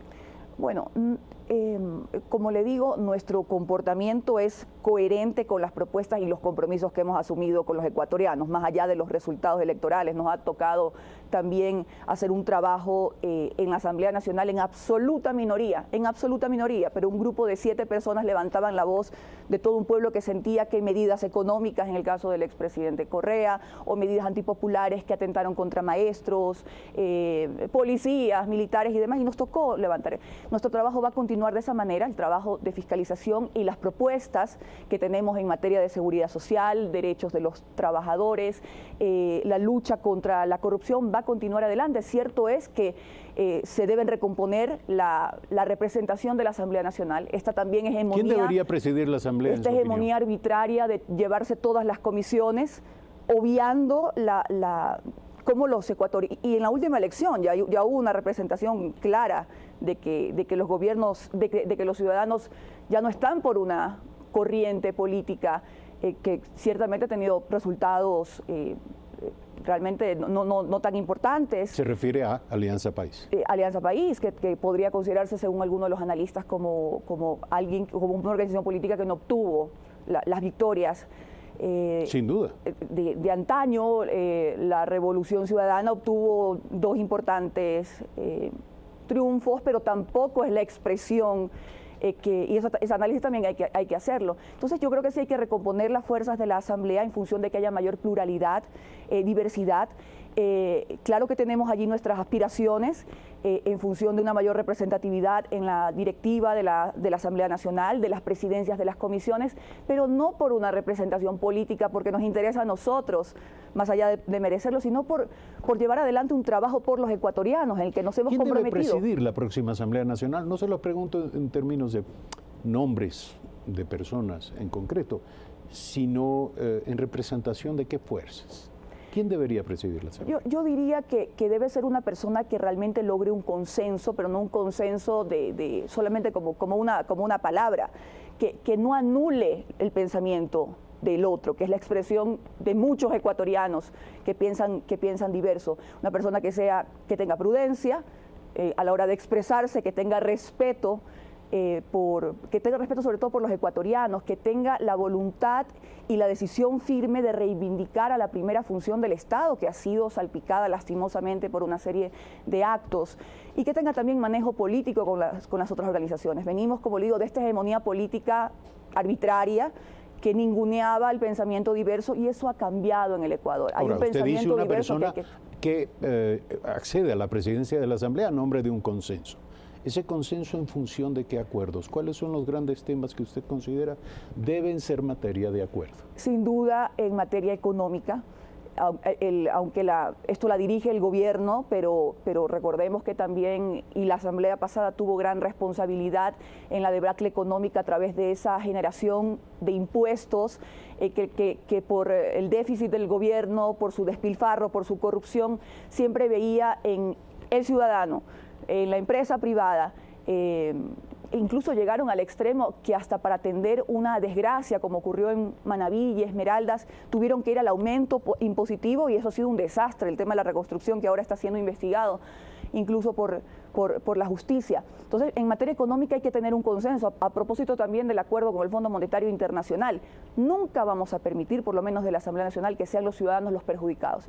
En eso creo que la Asamblea Nacional debe... ¿Hay una posición de su partido ya respecto de la carta de intención? No más impuestos. Y recuerde que eso pasaría por la Asamblea. Ahora se han develado esas condiciones.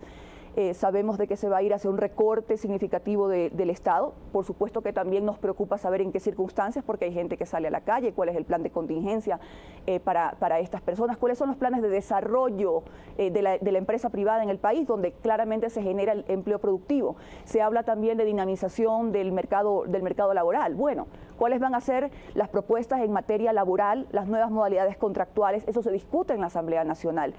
Por supuesto también que los temas anticorrupción, que todavía la gente tiene mucha desazón, y ahora mismo se planteó también en la Asamblea procesos de fiscalización también al gobierno actual, porque no se pueden bloquear los procesos de fiscalización, vengan de quien vengan, sean a quien sean. Entonces la Asamblea Nacional tiene que reivindicar su función para la que hemos sido electos, por lo que representamos a los ecuatorianos, un trabajo legislativo serio en materia en desarrollo económico, social, y por supuesto también en la lucha contra la corrupción.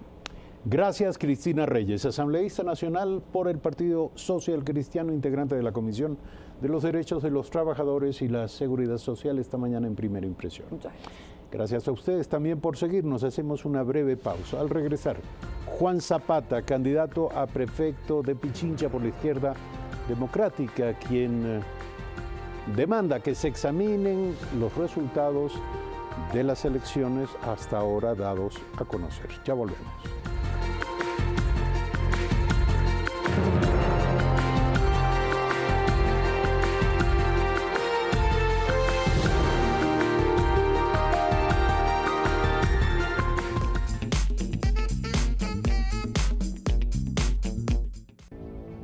En estos caminos extremos, de selvas espesas y animales peligrosos, demostraremos las habilidades para sobrevivir en Sobrevivientes Extremos. No te pierdas a las 19:10, de lunes a viernes, por Ecuador TV. Comparte la emoción.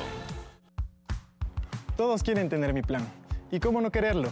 Desde que me cambié de plan, nunca más volví a decirle a mi amiga. Me quedé sin minutos. Un plan donde nunca más vas a tener que pedir la clave de Wi-Fi en ningún lado. El nuevo plan Todos Conectados de CNT viene con 2 gigas para navegar, minutos a toda la comunidad CNT, WhatsApp libre y 200 megas de Facebook por $7 más impuestos. El gobierno de todos.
7 de la mañana, 17 minutos. El candidato a la prefectura de Pichincha, Juan Zapata, afirma que aún no existe un ganador oficial de la elección del pasado domingo. Mencionó que existen irregularidades e inconsistencias generales que le han ocasionado un perjuicio a su candidatura. Señaló que se está recabando la información necesaria para presentar una impugnación formal ante el Consejo Nacional Electoral. Hasta la tarde del martes y procesado el 99.88% de las actas, la candidata Paola Pavón tenía un 22.15% de la votación. Zapata, en cambio, registraba el 20.73%. Y bien, se encuentra con nosotros Juan Zapata. Buen día, gracias por estar aquí. ¿Cuáles son sus argumentos? Buenos días, Eduardo. Un saludo cariñoso a todos quienes nos miran y nos escuchan. Bueno, lo vamos a dividir en dos partes. El primero es justamente las actas que el CNE declara como inconsistentes. Hasta el corte de las 7:30, que entiendo que es el que usted está refiriéndose, la diferencia entre Paola Pavón y Juan Zapata es de 1.42 de punto. Esto más o menos son 17.700 votos. Si las 771 actas determinadas por el CNE, eso hay que aclarar, es un universo aproximado de 222.000 votos. ¿Determinadas en qué calidad? ¿Cuál es el problema sobre esas más de 700? La mayor parte, por decir el 99%, son inconsistencias numéricas, dichos por el mismo CNE. Entonces, usted entenderá que bajo una lógica, inclusive no necesariamente numérica, es absolutamente cierto, si la diferencia es tan pequeña y un universo de 220.000 votos... Usted dice, en estas 220.000 actas puede estar la diferencia entre ganar y perder. Así es. Por lo tanto, lo primero que hemos dicho, que en Pichincha todavía no existe un prefecto o prefecta ganadora, mientras no se haga, obviamente, el conteo voto a voto de estas actas inconsistentes que se va a realizar el día de hoy. Eso es un reconteo.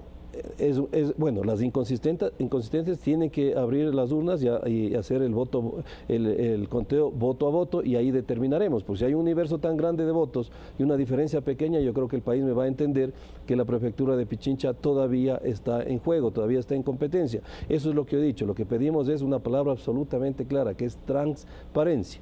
Ese es un tema, estimado Eduardo. El otro tema es que nosotros hemos revisado, obviamente, las actas físicas, que son las que se nos entregan a nuestros veedores electorales, con las actas que están subidas en la página oficial del CNE. Y ahí nos vienen a nosotros algunas inquietudes. No sé si usted me permite enumerarles algunas. Por ejemplo, mire, en la MENA Santa Bárbara, Junta 001 femenina, en la acta, yo tengo 7 votos. ¿Podría, por favor, mostrar hacia aquella cámara? A ver, muchísimas gracias. El acta, como ustedes ven, yo tengo 47 votos. Esta es el acta física que se entrega en la Junta. Usted va a la página oficial del CNE y Juan Zapata tiene 7 votos. Entonces yo quiero que se me explique en dónde se perdieron esos 40. Una es la información del acta y otra es la información oficial que se sube a la del conteo. De la misma acta, ¿no? De la misma acta. Debería ser. Hay absoluta incongruencia. Exacto, Eduardo. Si esto es escaneado, debería ser la misma. Entonces, ¿por qué aquí tengo yo 47 y acá tengo 7? Perdóneme, ¿esto es un original entregado a ustedes? Por una supuesto. Copia de lo, este es el original. Este es el original. Es la que se entrega. ¿Y por qué tiene usted esta documentación? Porque esa se nos entrega a nuestro representante, que hace el control electoral en la Junta. Correcto. Esta es la que nosotros necesitamos para la impugnación. En el otro caso, en La Loma, Centro Histórico Masculino, usted ve, aquí tengo Juan Zapata, 38 votos. Esta es la original. Usted va a la página del CNE y tengo un voto. Entonces, vuelvo a insistir, estos son copias, son espejos, porque se entiende que son sin duda, fotografías, debería coincidir exactamente. Y en el otro caso, por ejemplo, en Solanda, en las 7, aquí tengo un caso al revés, Paola tiene 9 votos, aquí está, y en la misma acta, en el CNE, Paola tiene 69. Entonces yo le vuelvo a repetir, Eduardo, y así le puedo insistir, por ejemplo, en esta acta de San Bartolo, en las juntas 11 masculinas, hay inconsistencias en todos los números, no coincide los números de los que se levante el acta con los que está en la acta oficial del CNE. En la que se levante el acta, Paola tiene 66, en la del CNE tiene 81. Y yo lo que indico es únicamente que por favor esto se nos explique. Acá también en el acta Chillogallo, Santa Marta, Junta 2 masculino, Paola tiene 6 votos, pero si usted va a la oficial del CNE, ella consta con 16 votos. No estoy indicando yo nada más. Y aquí hay un caso especial, Eduardo, mire. En la Junta... Es decir, en el último caso que ha señalado, la perjudicada sería Paola. No. Ella tiene en el acta 6. Y lo que usted tiene en la oficial, 16. Entonces mejor está siendo aventajada con 10 votos. Ya. Eso aclaremos. Okay. Entonces, no vuelvo a insistir, no se trata de Paola, no se trata de los consejeros del CNE, yo no estoy contra absolutamente. Inconsistencia. Es un tema a lo mejor técnico, por eso hay que pedir inclusive una auditoría al sistema informático y al sistema técnico. Pero este es un caso especial. Quizás el no haber tenido los recursos suficientes para poder poner el control en todas las juntas, porque nuestra campaña era absolutamente austera, Eduardo, pero en donde tuvimos nosotros un inconveniente y que sí tuvimos control electoral. A mí se me coloca en primera instancia en el acta un voto. Ante el reclamo de la persona que hacía nuestro control electoral, que por favor revisen bien porque él escuchaba a cada momento Zapata, Zapata, Zapata. Y ahí también viene otra confusión porque había otro candidato con mi mismo apellido y también tenemos que eso verificar. Resulta que yo tenía 42 votos. Y por eso es que en la misma acta usted puede observar, le hace colocar mis votos y está marcado el 4 sobre el 0, que ya habían puesto 001, y el 2 marcado sobre el 1. ¿Qué pasaba, Eduardo, si yo no tenía el control ahí? Y eso a lo mejor pasó en muchas juntas. Eso es lo que yo pido, que por favor se investigue. Ahora, ¿dónde usted dice, bueno, me parece que es muy cauteloso, cuidadoso, delicado en aquello de decir, tal vez problemas técnicos? Pero aquí hay un problema de falseamiento de la verdad. Este es un documento público. Este es un documento público. Unos son los votos registrados en el conteo en la Junta y otros son los que aparecen en el acta. Porque la persona que estaba ahí... ¿A qué le atribuye usted? Eduardo, la persona que estaba ahí decía, no me parecía justo porque yo escuchaba Zapata a cada momento y cuando veo el acta, que es la copia, resulta que tenía uno. Entonces ahí es cuando yo genero la inquietud, hago que recuenten y algunas papeletas inclusive estaban dentro de los nulos, entonces sacan, total Zapata tenía 42, por eso que usted ve, Eduardo, usted observa claramente la remarcación sobre el 0 del 4 y sobre el 1 del 2. Entonces yo no me estoy inventando absolutamente nada, son documentos oficiales y públicos y así, Eduardo, podemos seguir contando. Mire, por ejemplo, en esta acta oficial. Hacia la cámara, sí, Juan Zapata tiene 57 con números, con letras, ustedes pueden observar, y me colocan 2 votos con números. ¿Qué es lo que pasa? Eso es lo que a mí me preocupa porque, Eduardo, no solamente se está faltando a la candidatura o perjudicando, sino a la voluntad del pueblo de Pichincha. Bueno, eso no es atribuible a problemas técnicos. Eso es lo que yo pido que por favor se solicite. Entonces, si tengo... Muy bien, ¿cuál será el procedimiento que se deba seguir para satisfacer? Y aquí tengo muchas más, Eduardo, por el tiempo no le puedo seguir indicando. Y hay otro tema también, Eduardo. Por ejemplo, mire, y esto sí es importante. Tengo yo en una misma junta, en el aula, por ejemplo, en la de femeninos, 8. Tengo 91, en la 9 tengo, por ejemplo, 82, y resulta que en la 10 tengo 1. Técnicamente es imposible. Si usted en un sector tiene buena intención de voto, no puede variarle, y en otro sector tengo igual, 35, 41 y 2. O sea, es imposible que en el mismo sector pueda tener diferencias tan abismales. Técnicamente eso es imposible. Es posible si se trata de pocos resultados, de pocas actas, pero si ya se vuelve un tema generalizado... Claro, porque usted sabe que la intención de voto tiene una tendencia. Usted en un sector a lo mejor es más aceptado que otro y es coherente que en un sector tenga 6, 8, 9, en el otro 80, 90, 60, pero es muy difícil que un sector que tiene una intención de voto alta, con 90, con 85, en el mismo sector tenga 2 votos. Eso técnicamente me lo han dicho, es imposible. A ver, puntualmente, ¿cree usted que en esto ha conspirado de alguna manera la inclinación política de los miembros de las juntas, al menos en estos casos señalados? Eso es lo que yo tengo que investigar y solicitar que se aclare, Eduardo. Porque hay personas concretas con nombres y apellidos detrás de esas actas y detrás de esas juntas y detrás de esas incongruencias. Y eso nos tienen que aclarar, porque también con otros candidatos pasa lo mismo, ¿no? No quiero, entonces ahí puede haber este tipo de mezclas que en los conteos por lo general faltan votos. En uno aquí hay 200, mire, por ejemplo suma 131 y aquí está 331, es decir, hay 200 votos que no sabemos qué es lo que pasa, por qué no hay ese cotejamiento que tiene que ser. Entonces, aquí hay dos cosas, Eduardo. Nosotros primero hoy vamos a acudir al control de voto a voto de las 771 actas, que le vuelvo a insistir, es un universo muy grande como para poder decir que la diferencia... ¿En cuánto tiempo cree usted que terminen de El día de hoy contar? Entiendo que hasta la madrugada del día de mañana, porque el tema de alcaldes ayer que fueron 500 actas, igual demoró más o menos ese tiempo. Nosotros al ser 771 va a demorar un poco más. Y después... ¿Y tendrá usted observadores en todo este proceso? Después de esta experiencia vamos a tener 100 observadores, es decir, uno en cada mesa, que vamos a hacer el conteo voto a voto. Y lo segundo, con estos documentos que son lo que la ley, es más, yo estoy amparándome en lo que la ley me permite, generaremos las impugnaciones para que obviamente estas urnas también se generen el conteo voto a voto. Y otra cosa que me preocupa, Eduardo, en cantones, prácticamente yo gano en la mayoría de cantones excepto uno. Y ahí estoy con unas diferencias sumamente altas. El voto nulo es muy parecido al histórico, está entre el 9%, pero en Quito el voto nulo llega hasta cerca del 20%. Entonces ahí también quiero verificar si la votación de Juan Zapata está dentro de esos votos nulos, porque ahí también puede existir que alguien me marcó el voto y después me mandaron una raya.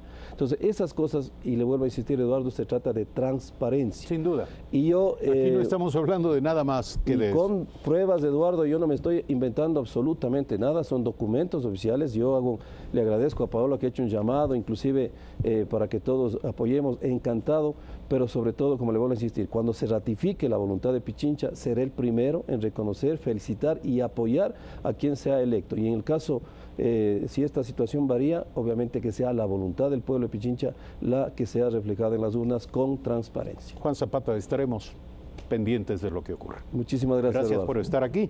Breve corte.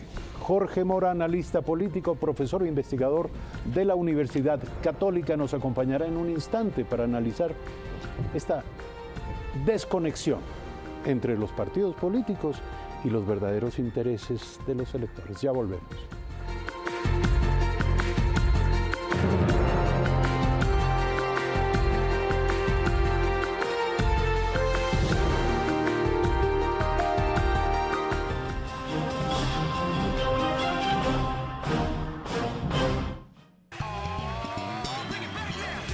Miércoles, mitad de semana, y por supuesto aquí en Café TV le tenemos preparada información y diversión. Del telegrama al WhatsApp hablaremos de los 10 años en los que esta aplicación ha estado en nuestras vidas.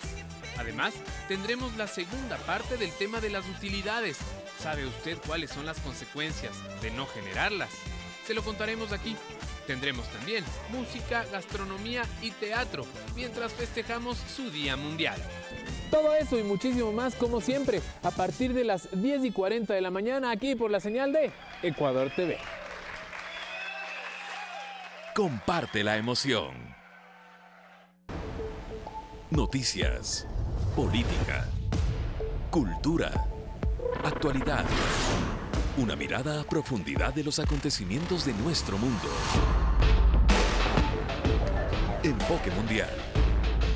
Todos los sábados a las 21 horas. Por Ecuador TV.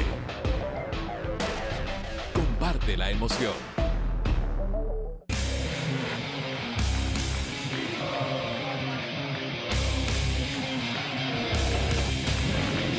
Fanático como tú. Comparte la emoción. Los artistas y sus historias nos cuentan sus anécdotas de vida. Esta canción me recuerda cuando realmente componía para mí. Me acuerdo, le daba la vuelta a la guitarra, y lo que hacía era poner la hoja, entonces escribía, le daba la vuelta otra vez, y si alguien venía, pues nada más estaba tocando la guitarra. Como que fuera un pecado componer canciones. Esta es mi canción. Próximamente por Ecuador TV. Comparte la emoción junto a Ecuador TV.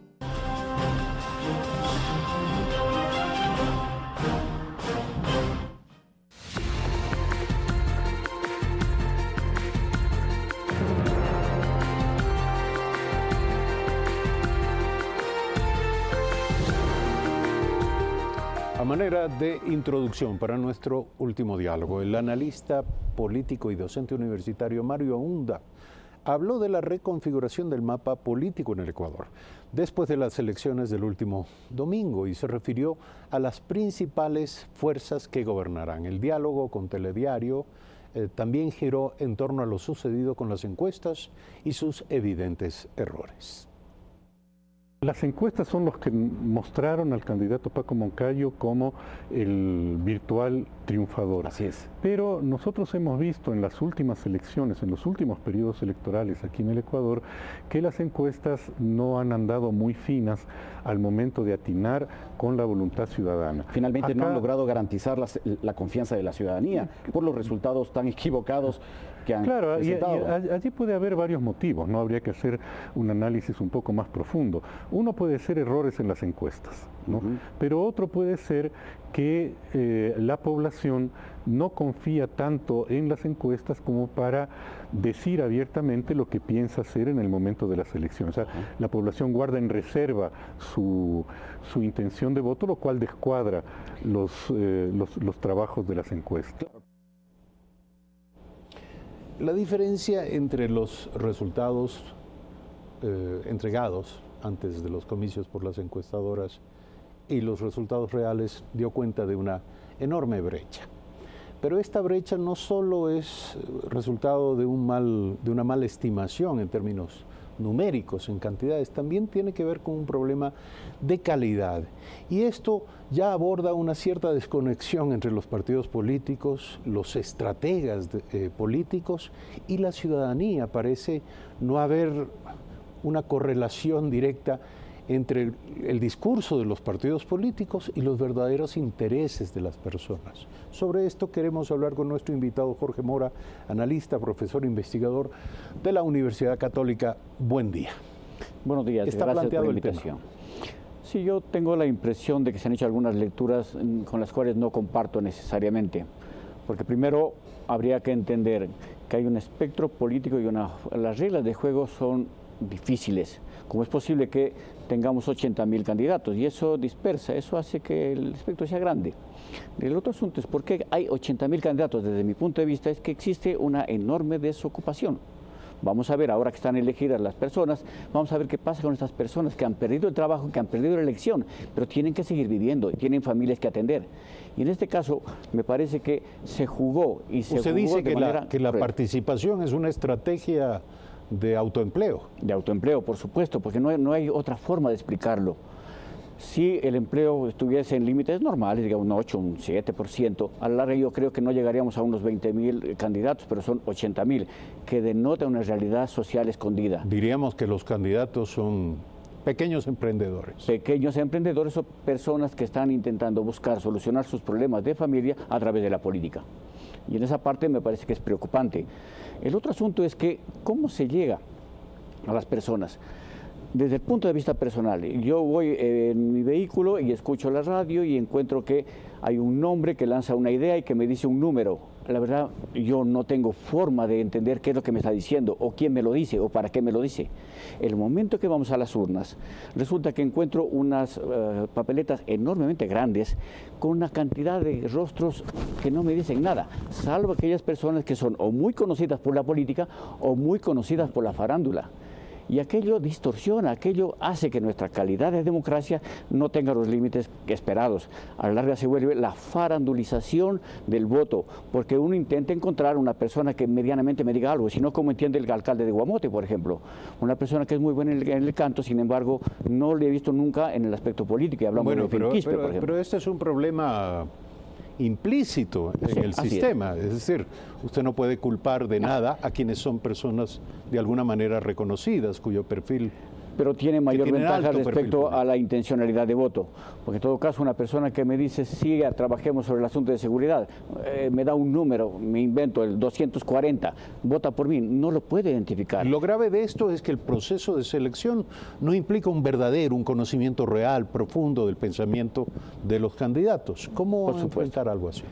Mire, hemos planteado algunas soluciones. Lo que le escuchaba hace un momento cuando dice, por ejemplo, que las personas que no alcancen el 5% devuelvan los recursos, de alguna forma. La otra que planteo es el hecho de que si un candidato no alcanza el 40%, una segunda vuelta, para que las personas podamos entender no tanto los spots publicitarios, sino realmente lo que dice, cómo piensa, qué tipo de pensamiento tiene. Desde los griegos hay dos formas de gobernar. La una que es la propiedad privada, donde triunfan los que pueden, y la otra es un movimiento más bien solidario, aquello que planteaba en los últimos tiempos Rafael Correa. Y desde los griegos no se ha modificado, no se ha inventado nada nuevo. A la larga, el Ecuador también ha demostrado que es un país absolutamente diverso, heterogéneo, y donde existen diferentes cosmovisiones. Me llama muchísimo la atención la votación de Cuenca, por ejemplo, donde vota por un empresario, la de Guayaquil, que vota en lo que ellos son buenos, es un puerto. Y también me llama la atención la votación de Quito, donde el pensamiento, no tanto de Rafael Correa, sino más bien de esa inclusión ciudadana, donde hay este tipo cooperativo, sigue vivo y sigue vigente.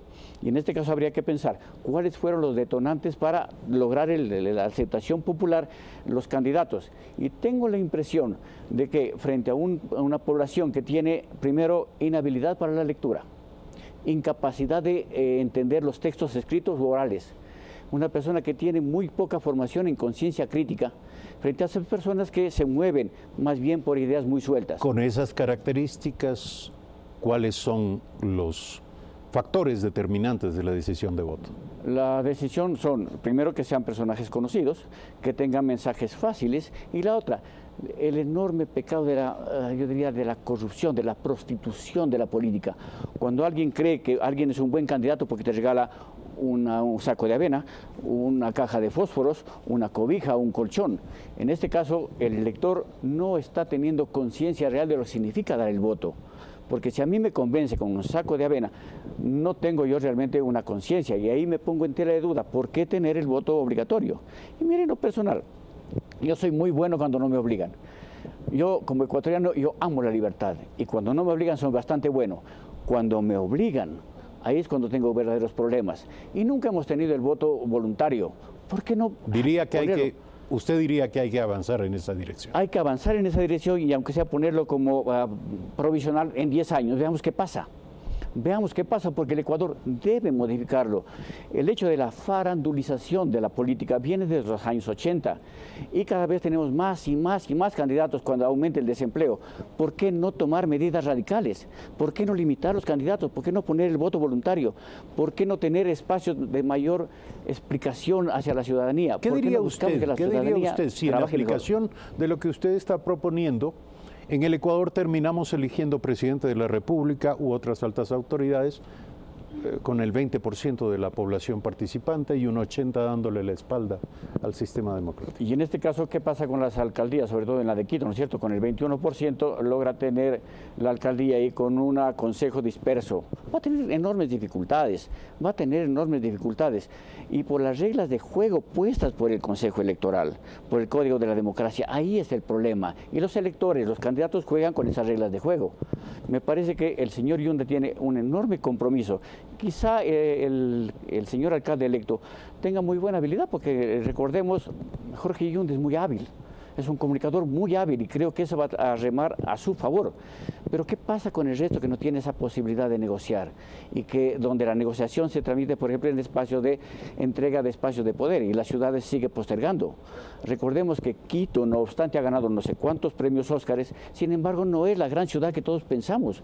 Es una ciudad que tiene enormes dificultades, porque no ha sido posible gobernar, por lo menos en los últimos años, y no ha podido avanzar porque el espacio de las alcaldías ha tenido que negociarse en pequeños espacios de poder, y se tienen los intocables. El problema de la movilidad de Quito no ha sido tocado porque el alcalde Rodas negoció con los choferes, y en ese caso mire que son las consecuencias de un sistema que permite participar a demasiada gente y que permite negociar en esas condiciones, y a la larga los que perdemos somos los ciudadanos. Jorge Mora, analista político, profesor e investigador de la Universidad Católica, deja algunas líneas abiertas de reflexión para un debate que ciertamente no concluye. Gracias por estar esta mañana aquí. Gracias, amigas y amigos, por seguirnos. Mañana 6:55 de nuevo en Primera Impresión. Buenos días.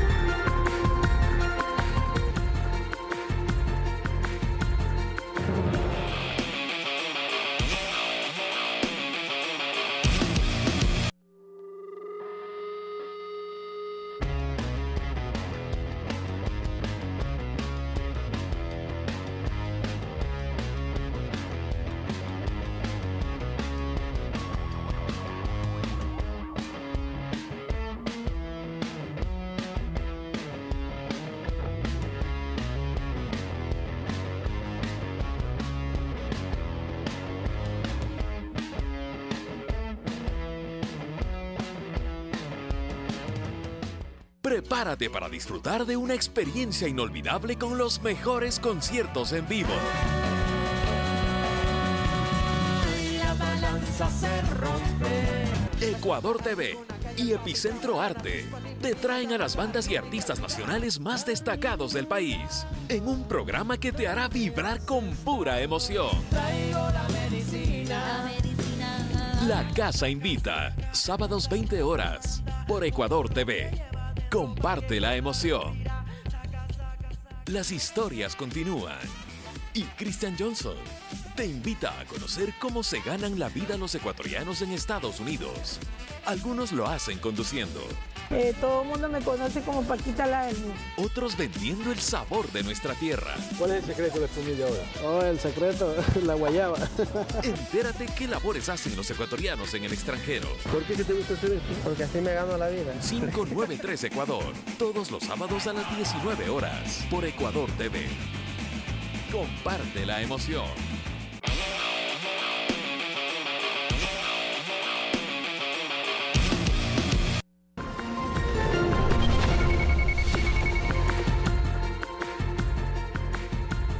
Estamos ya de regreso en Telediario. Ustedes muchísimas gracias por permitirnos acompañarles y tenemos más noticias. Preste atención, pues las ganas de emprender e innovar fortalecen las capacidades de los ciudadanos para iniciar un negocio. Conozca a continuación cómo dos jóvenes oriundos de Galápagos, a través de sus productos, buscan un lugar en el mercado nacional e internacional. La cultura del cuidado ambiental de Galápagos motivó la creación de un negocio que capte la atención de los turistas. Así nace Salopus, gafas elaboradas con elementos de madera y plástico. En Galápagos todo es ecológico, no se puede dañar el medio ambiente, queríamos ver la manera de tener unas gafas renovables. El objetivo de este joven emprendedor es ubicar su marca y utilizar nuevos elementos para innovar en la fabricación de sus productos. Ya queremos expandirnos a nivel internacional, queremos establecer la marca Salopus, ser los pioneros, ya lo que es establecer las gafas a base de madera y bambú, con marcos de acetato y de plástico. La elaboración y comercialización de la cerveza artesanal también gana terreno a la hora de emprender. Siempre tuvimos con mi amigo este deseo de crear un producto propio, de crear algo que nos diferencie, buscar generar empleo más no buscarlo. Omar Jiménez indica que ya se construye en Galápagos una planta para la producción de esta bebida. Su ejecución permitirá dinamizar la economía de la zona.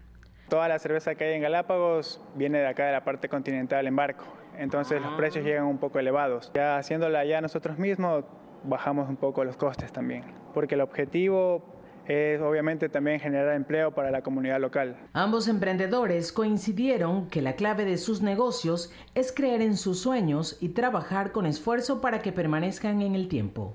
Guadalupe Ayoví, Telediario. 7 de la mañana con 46 minutos se presentó la Guía de Derechos Sexuales y Reproductivos para las personas con discapacidad. Según datos del censo de 2010, un gran porcentaje de mujeres con discapacidad tienen hijos a temprana edad. La guía para las personas con discapacidad tiene dos componentes: salud sexual y reproductiva y el derecho a una vida libre de violencia. Para elaborarla se conversó con personas con discapacidad, expertos en género y el equipo del CONADIS. No es incorporar, es incluir. Incluirnos en la diversidad para que podamos ser iguales en la diversidad. Todos somos diversos y todos tenemos los mismos derechos. La oficial de Salud Sexual y Reproductiva del Fondo de Población de Naciones Unidas dijo que no había datos sobre este grupo, pero que se encontró uno en el censo de 2010, sobre la edad en que las mujeres con discapacidad tenían su primer hijo. Y la mayoría tuvieron antes de los 19 años de edad y 3% reportó haber tenido su primer hijo antes de los 14 años de edad, estar casada y tener una discapacidad intelectual. Es un dato que movió mucho para que podamos trabajar esta guía. La delegada del Plan Toda una Vida dijo que la guía será útil para implementar los planes en favor de las personas con discapacidad con la misión Las Manuelas. Y garantía de los derechos de las personas con discapacidad que se encuentran en condición de extrema pobreza, a través del despliegue de manuelas que son gestoras sociales que se despliegan a nivel nacional para la atención de las personas con discapacidad. Mientras se destacó que es necesario romper barreras y promover la inclusión educativa de las personas con discapacidad desde tempranas edades. La inclusión de estudiantes con algún tipo de discapacidad en nuestras aulas la entendemos como una gran oportunidad para todos. un plus en la educación que ofrecemos, ya que una relación natural con la familiaridad de estar y crecer juntos día a día, siendo diversos, nos beneficia a todos, nos hace seres humanos con menos prejuicios hacia los demás. Verónica Rivadeneira, Telediario. Y la estimulación temprana es necesaria para garantizar el desarrollo de un recién nacido. César García hoy se encuentra en el Centro de Salud Tipo C de Guamaní, en el sur de Quito, para hablarnos de este servicio de salud que favorece a las madres embarazadas, a sus hijos y también, por supuesto, a los padres que tienen que ayudarles a las mamitas y a los recién nacidos pues con toda esta tarea. ¿Cómo está, César? Muy buenos días. Así es, Sofía, en realidad toda la familia se ve beneficiada gracias a la estimulación temprana. Vamos a conocer rápidamente de qué se trata y además mencionar que acá en el Centro de Salud Tipo C se está brindando este servicio en ciertos casos que ya los vamos a conocer. Le presento en esta mañana, se encuentra conmigo la doctora Yoconda Pérez, psicóloga de acá del Centro de Salud de Guamaní, para que nos explique primero ¿qué es la estimulación temprana? Bueno, buenos días. Mi nombre es Yoconda Pérez. Yo soy psicóloga infantil y psicorehabilitadora. Nosotros aquí trabajamos con todo lo que es el área de desarrollo, estimulación temprana con niños hasta 5 años. Todos los niños que asisten a este centro de salida, a esta área, son niños que tienen alguna necesidad o algún trastorno que puede ser comportamental, del lenguaje. Entonces, en estas edades nosotros trabajamos la estimulación para reforzar absolutamente todo lo que son sus áreas de desarrollo. Trabajamos fundamentalmente en las 5 áreas de desarrollo, pero tomando en cuenta que la estimulación temprana es la consecución de estímulos que se van dando a los niños, estímulos afectivos, emocionales, del convivir diario, irlos reforzando para que él vaya cumpliendo con estos hitos que son de su edad. Una cosa que quería preguntarle, ¿es necesario que el niño tenga un trastorno para la estimulación temprana o cualquier niño puede ser sometido a este tratamiento? No, para nada. O sea, aquí tenemos niños que tienen alguna problemática o algún trastorno, pero todo niño debe recibir su estimulación desde cuando está en el vientre, que es la estimulación prenatal.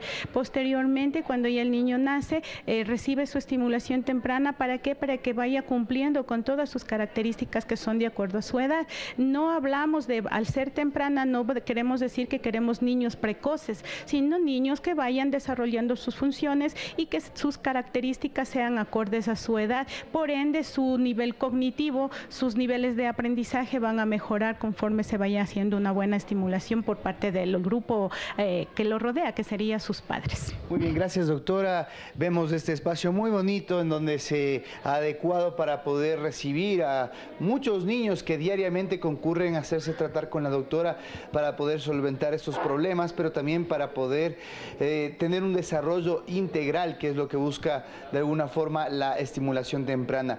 En pocos minutos, en Más Cerca, les vamos a estar mostrando los ejercicios, conversando con las mamitas y también viendo a los niños cómo se someten a estos tratamientos muy buenos para su salud, para su vida. De esta manera te devolvemos el paso, Sofía, tú continúas con más de Telediario. Muchísimas gracias, César. Aprende. Es importante esto, pues por supuesto, para garantizar el crecimiento adecuado de nuestros niños. Nosotros continuamos de inmediato con noticias internacionales.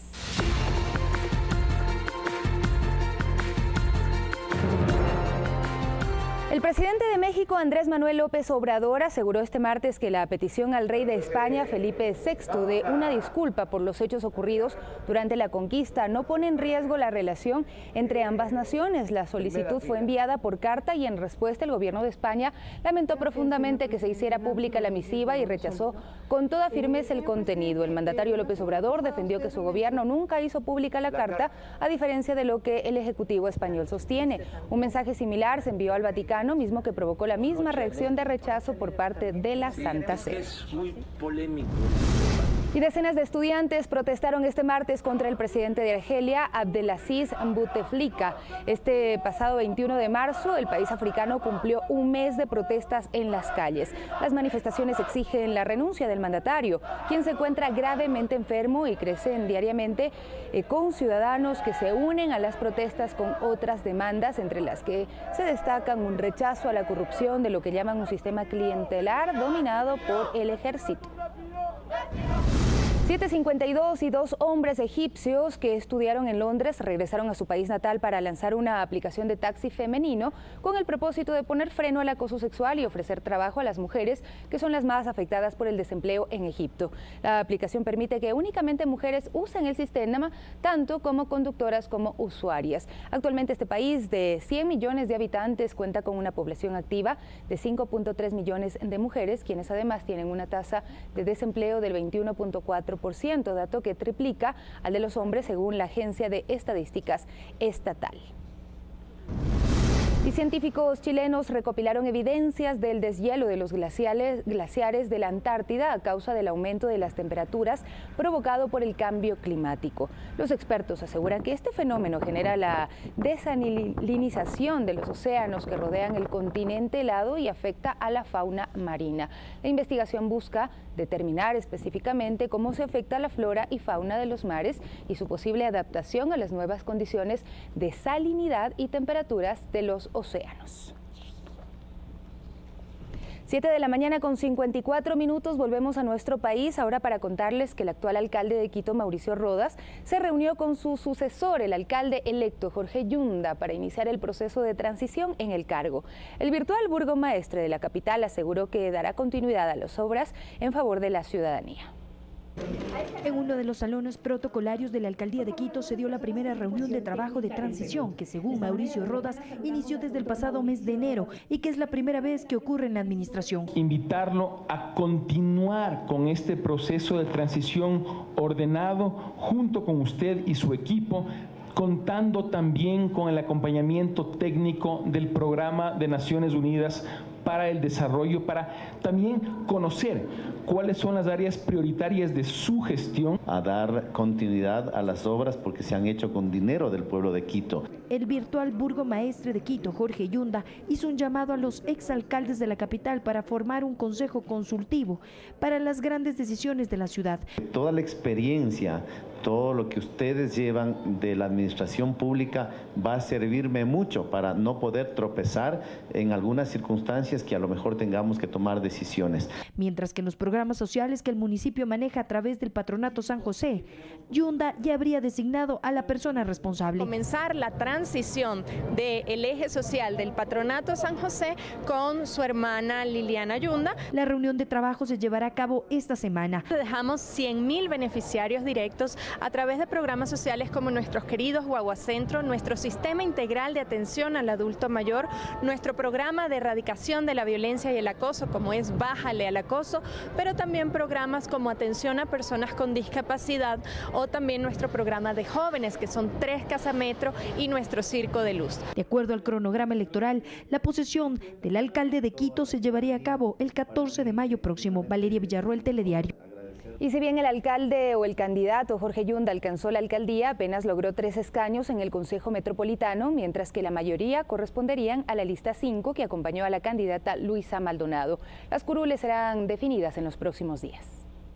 21 concejales integrarán el Consejo Metropolitano de Quito, según los resultados proporcionados por el Consejo Nacional Electoral y tras la aplicación del método de Hond, quedaría conformado de la siguiente manera. La lista 5, por la cual participó la candidata Luisa Maldonado, obtendría 9 escaños. Estos son para Orlando Núñez, Blanca Paucar, Luis Reina Chamorro, Soledad Benítez Burgos, Héctor Cueva, Juan Carlos Fiallo Cobos, Gisela Chalá Reynoso, Brit Catherine Vaca Chicaiza y Luis Robles. Las otras listas obtuvieron entre 2 y 4 concejales. La Izquierda Democrática, liderada por Paco Moncayo, logró 4.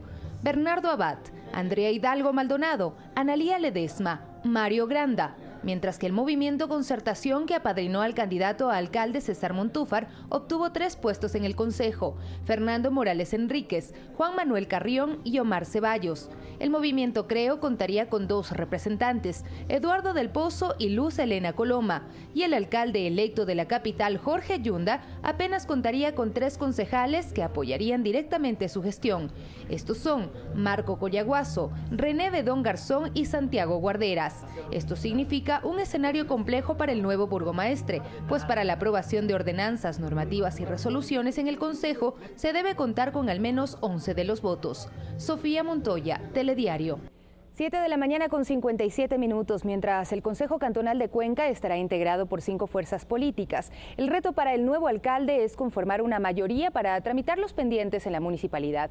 Por otra parte, ya existen resultados definitivos en cuanto a las alcaldías de los otros cantones azuayos.